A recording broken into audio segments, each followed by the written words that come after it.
for a moment, please. May the words of my mouth and the meditations of all of our hearts be now and always acceptable in your sight, O Lord, our strength and our Redeemer. Amen.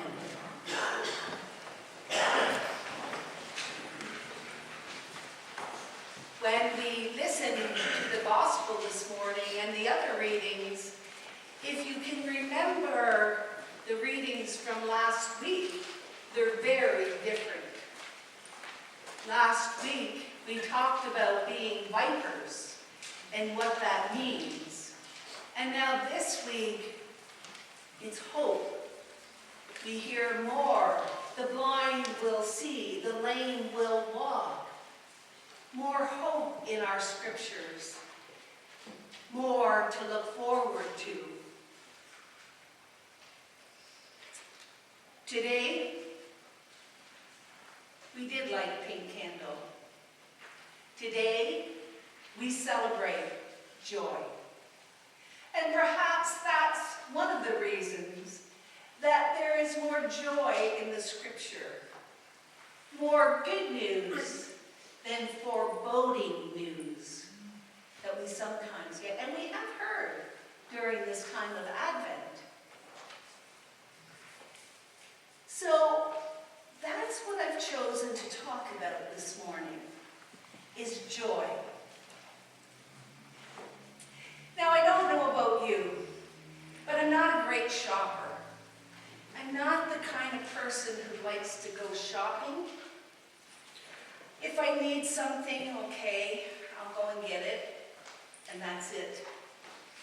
If you come and look in my fridge, you'll realize just how bad I am at shopping. But I drive by the malls nowadays, and I think, ugh, I don't even want to go in there. I don't want to go there at all. I actually had to meet somebody at the Penn Center the other day.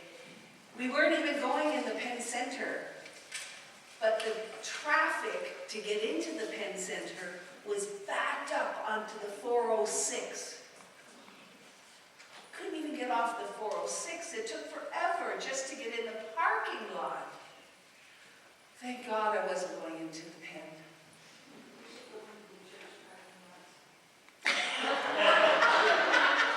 Should go and meet in church parking lots. Good idea, Carol. Oh, we could serve lunch. And I see people in that lineup of cars, and they were beeping their horn. Nobody was going anywhere, but they were blowing their horns, and you could see and they were making signs at each other that weren't very nice. And I thought, this is Christmas. This is how people celebrate Christmas. I wondered how much joy they were feeling. I wondered. I really did. Because how do you feel joy when you're angry and you're frustrated and you're at somebody you don't even know? I don't know.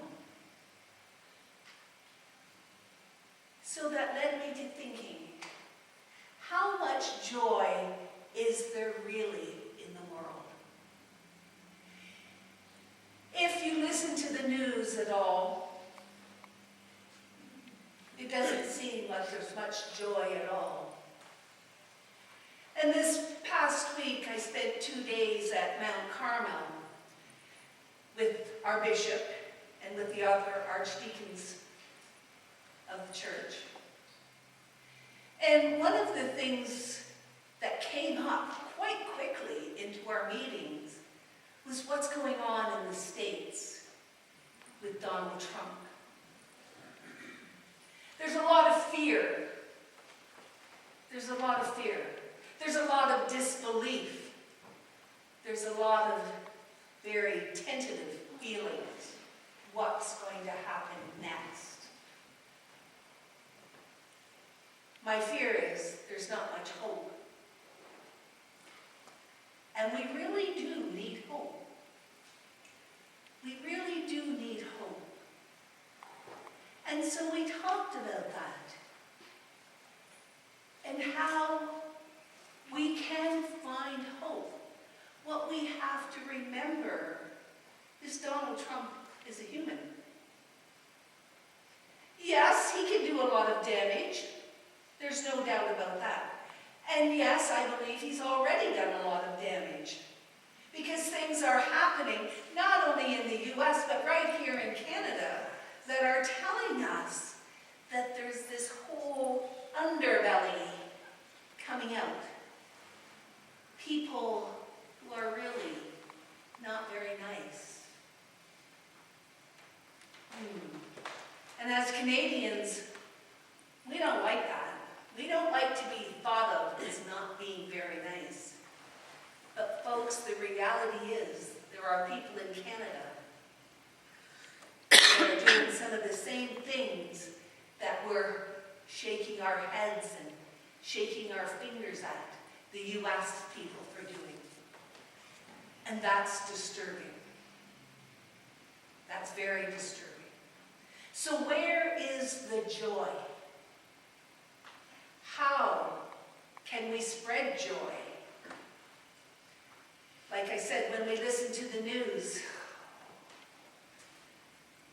it doesn't matter about they were arguing about the numbers of people that have left Syria in the past few days. It really doesn't matter about the numbers. The reality is people have lost their homes. They're homeless. They're homeless. They're afraid. They have no idea where they're going to end up. We have a lot of people in our own area who are struggling, that have to make choices between paying the hydro or paying the mortgage, or perhaps buying medication for their children. Where is the hope? Where is the hope? There's people who are hungry. There's a lot of people who are hungry. Our food banks are overburdened. Where is the hope? You can tell I've thought a lot about this. Where is the hope? Let's look for the hope. The other day, I went to Project Share, and I dropped off gift cards. Quite a few gift cards. And the lady sitting across the desk from me, her eyes got like big. And she said, "What is this for?" I said, "They're for you. They're gift cards for Project Share." Oh my goodness. They are going to be so happy when they get these cards, because you know what? We very seldom get things that we can give teenagers. But we can give teenagers a gift card, and they can go and buy what they need. And there was hope. There was hope. Hope that some young people who need help, we're going to get a special gift just for them. Hope.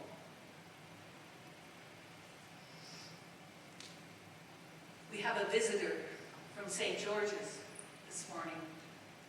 Welcome. And yesterday, I had a conversation with someone from St. George's.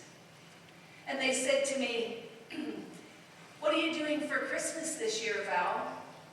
Is your family coming?" I said, "Oh yes, my family's coming." At last count, there were 26. And there were 3 more added this morning. So, last count is actually 29 of my family. 31, and the number keeps rising.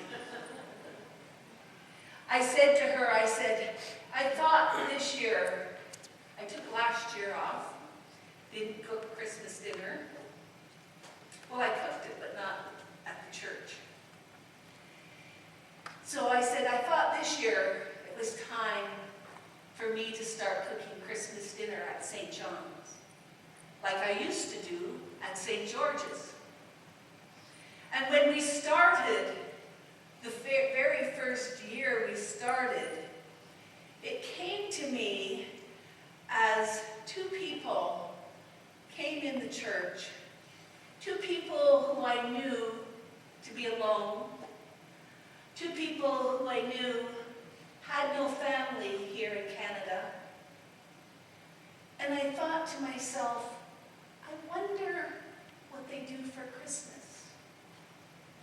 And so I said to my partner in ministry, Rob Feed, I said, Rob, I'm going to cook Christmas dinner this year. And Rob looked at me and he said, are you crazy? You're going to cook Christmas dinner for who? The congregation. Really? And he just shook his head. I don't know, Val. So the first year we had about 40 people. And we had lots of cooks in that kitchen, didn't we? We had lots of cooks in that kitchen. And we had a good time. The last year that I was at St. George's, our numbers had grown exponentially.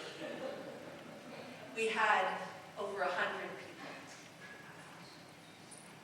But I didn't do it alone.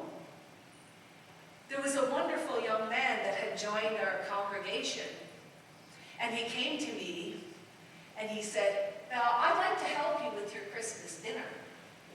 And I'm going, "Yes, thank you. All help is welcome." He said, "I have just one request." And I said, "What's that?" He said, "I want you to stay out of the kitchen."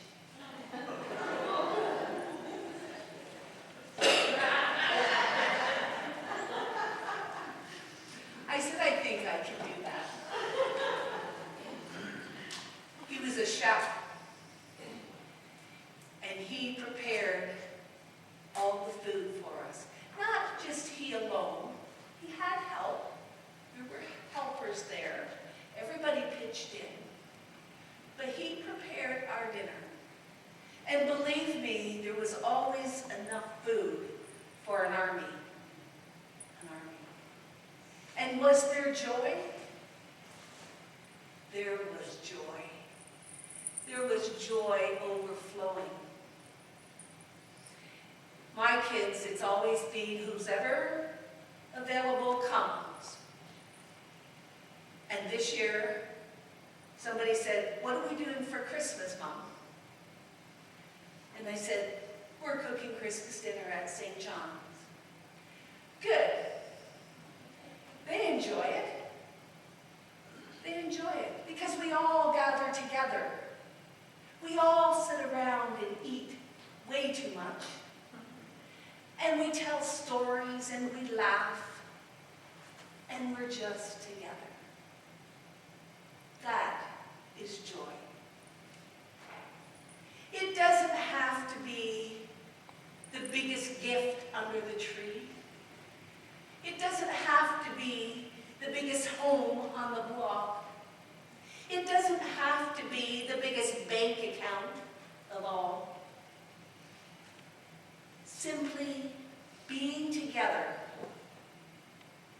caring about each other, caring about other people in the world who aren't as blessed as we are. That's where the joy is.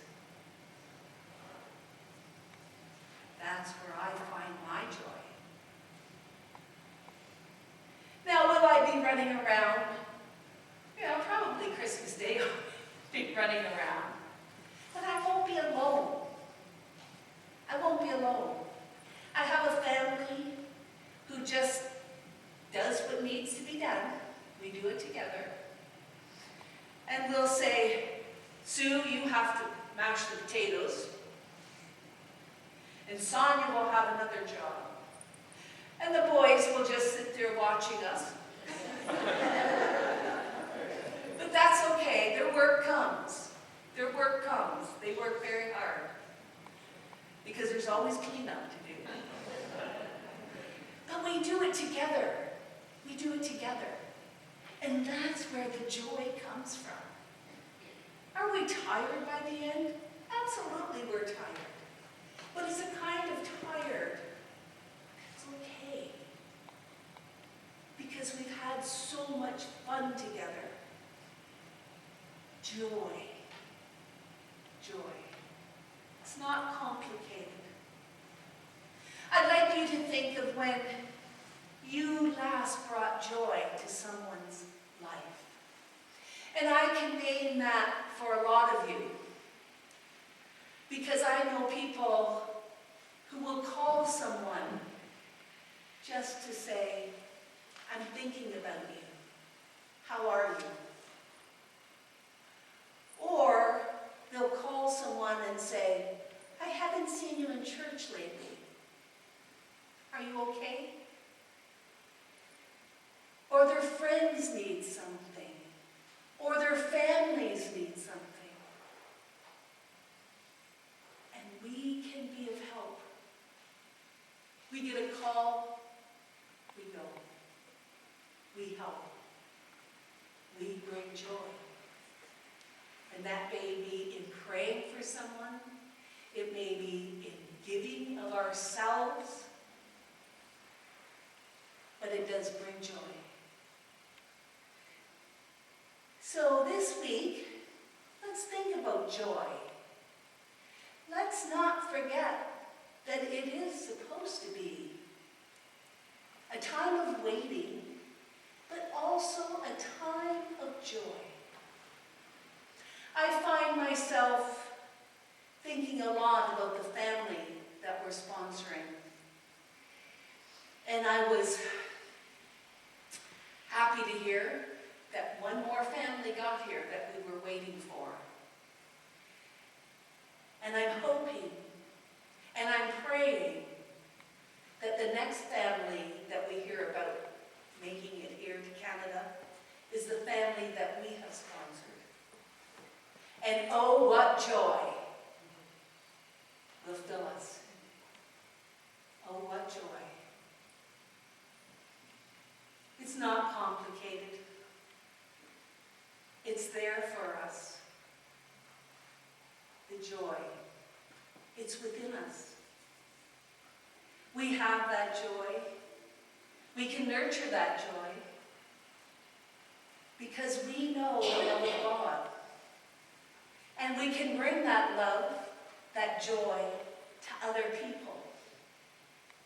And sometimes it's as simple as sharing a smile. Do you ever notice sometimes when you smile at people, they look at you? They even look more when you say, hi, how are you? I love doing that. But you know, very seldom does the person turn away. Most times they respond. They respond because they know. It doesn't always happen. So let's try working on our joy. I think we have quite a bit of joy here. I know that the people here at St. John's are good people. They're generous people. They give of their time, their talents, and their resources to bring joy to as many people as they can. And that's why I believe there's so much joy here. Is because the more we give away, the more we get. It just works that way. God has a way of working through us in wondrous ways to spread joy. And for that I say thanks be to God. Want me to sing for you again? Oh.